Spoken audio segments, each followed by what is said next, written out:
Inch முறுக்கு மந்த்ரா கடலை எண்ணெயில நானே பண்ணுது ஒரு சேலஞ்ச். உங்களால இந்த மாதிரி முறுக்கு செய்ய முடியுமா? மந்த்ரா கடலை எண்ணெயில முறுக்கு செஞ்சு பாருங்க. ஓகே.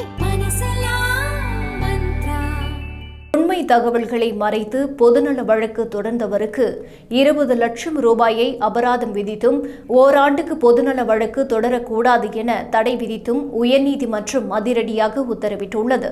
திருவள்ளூர் மாவட்டம் திருமுல்லைவாயில் பகுதியில் 40.95 ஏக்கர் பாதுகாக்கப்பட்ட வனப்பகுதியை தனியார் நிலமாக வகை மாற்றம் செய்து கடந்த 2007ஆம் ஆண்டு அரசாணை பிறப்பிக்கப்பட்டுள்ளதாக கூறி ராஜ்மோகன் என்பவர் உயர்நீதிமன்றத்தில் வழக்கு தொடர்ந்திருந்தார்.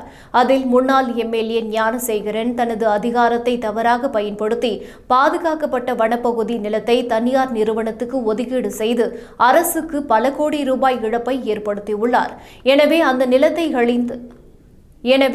நிலத்தை அளந்து மீண்டும் வனப்பகுதி என அறிவிப்பு பலகை வைக்க சம்பந்தப்பட்ட துறையினருக்கு உத்தரவிட வேண்டும் என அவர் கோரியிருந்தார்.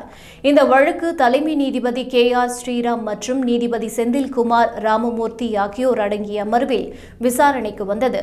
அப்போது நீதிபதிகள் பிறப்பித்த உத்தரவின்படி கடந்த 2007ஆம் ஆண்டு பிறப்பிக்கப்பட்ட அரசாணையை எதிர்த்து இத்தனை ஆண்டுகளுக்கு பிறகு வழக்கு தொடர்ந்துள்ளவருக்கு உரிய காரணம் தெரிவிக்கப்படவில்லை. வழக்கை தொடர்ந்துள்ள மனுதாரரின் வயது மற்றும் வருமானம் குறித்த தகவல்கள் முன்னுக்கு பின் முரணாக உள்ளன.